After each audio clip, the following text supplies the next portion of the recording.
Hello, Breakfast Club. It is Tuesday and it is JJ Talks with a Z. Um, I apologize.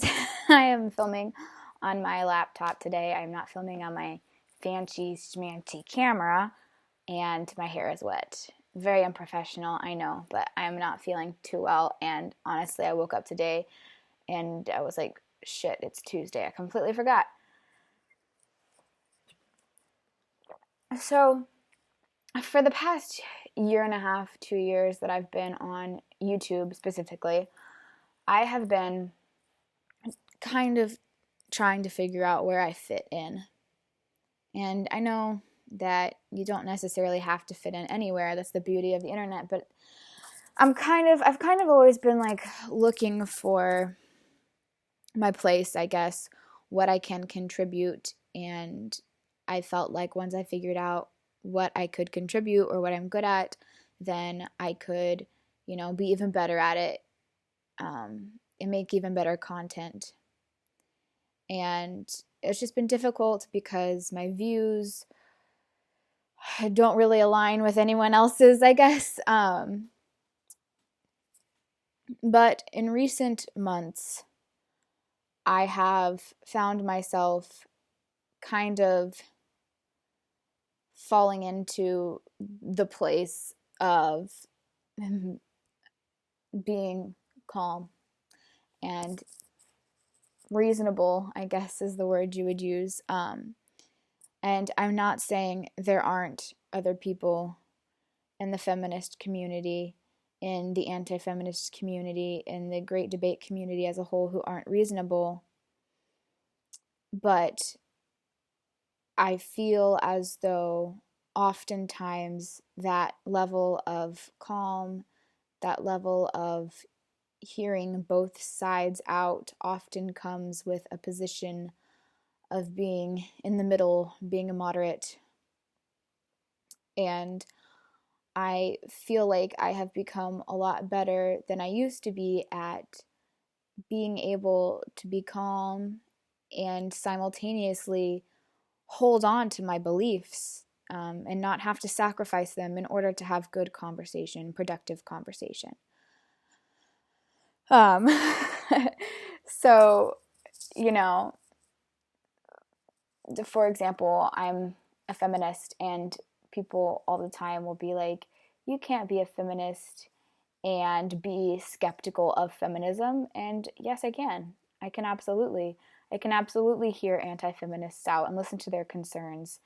Um, and I can critique feminism while still holding the position that I feel represents me and my beliefs best, which is feminism.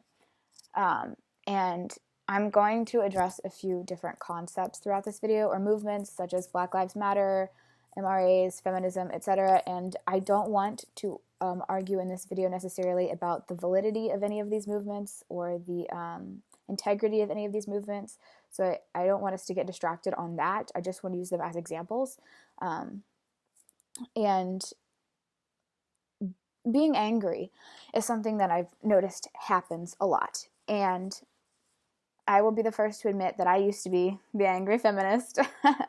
I'm fortunate, I'd say, in that I started my political and social justice-y tirade from a very young age. So, I'm 19 and now kind of mellowing out rather than being, 45 and still not mellowed out. So what I kind of wanted to address was the anger that does exist, and some of the concerns that provoke that anger. We call movements vitriol, Black Lives Matter gets called vitriol, so do MRAs, so do feminists all the time. And it's easy, if you don't agree with those groups, to just say, oh, they're just a bunch of angry people, we can ignore them, they're not going to get anything done. But I want to make an appeal for you to ask yourself the next time you see one of these groups why they're angry. I could so easily be like, oh, fuck MRAs, blah, blah, blah, feminism, whatever, and be like, MRAs are such dicks, they're so angry, etc., and ignore the fact that one MRA I might be having an exchange with, you know, can't get custody of their kid, and the kid's mother is abusive, and the father's way better candidate for being a parent, but can't because the laws tend to favor women when it comes to child custody. The anger that that person has comes from a personal experience, a perceived injustice that is detrimentally affecting their life. And I have to look at that, and I have to understand where that anger comes from, because the anger doesn't come out of thin air. Usually, sometimes it might. But you have to understand that when you see someone who's angry, Black Lives Matter movement seems very angry in some of their public, whatevers. You have to understand that they feel like their friends, their family, and their safety are constantly at risk, and they feel terrified of people who are supposed to be protecting them, and they feel like the country is against them, and maybe someone who's a feminist who has been sexually assaulted at some point in their lives feel angry because all they see is people saying that rape doesn't exist, or most people who say they were raped are liars. And we all have our experiences, and they can very easily lead to anger.